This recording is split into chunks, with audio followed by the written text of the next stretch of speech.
अगर आपको कभी सपने में भगवान के दर्शन हो तो गलती से भी ये मत समझना कि वो एक साधारण सपना था, क्योंकि भगवान सपनों में भी चुनिंदा आत्माओं को ही दर्शन देते हैं। सपनों में भगवान का दर्शन होना सिर्फ कल्पना नहीं होता, ये उस आत्मा की परीक्षा होती है जिसे ईश्वर अपने और करीब लाना चाहते हैं। जब भगवान सपने में आते हैं तो वो बोलते कम हैं, पर उनका दर्शन ही उपदेश होता है।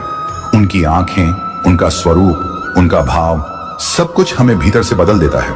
पर शास्त्रों में कहा गया है कि ऐसे सपनों को तुरंत सबको बताना नहीं चाहिए, क्योंकि भगवान की कृपा शब्दों में बांटने से पहले हृदय में बसाने के लिए होती है। जब भी ऐसा सपना आए, सबसे पहले आंख खुलते ही उस रूप को अपने मन में बसाइए, उसी छवि का चिंतन कीजिए, उसी का ध्यान कीजिए। फिर यदि मन भारी हो जाए और साझा करना आवश्यक लगे तो सबसे पहले तुलसी माता के सामने मन ही मन अपना सपना कह दीजिए, क्योंकि तुलसी माता साक्षात भगवान की परम प्रिय है। कहा जाता है जो सपना तुलसी माता को बताया जाता है वो सपना कभी अपवित्र नहीं होता, वो सपना धीरे धीरे साधना में बदल जाता है। इसके बाद ही किसी योग्य विश्वास पात्र व्यक्ति से उस दर्शन की बात करनी चाहिए।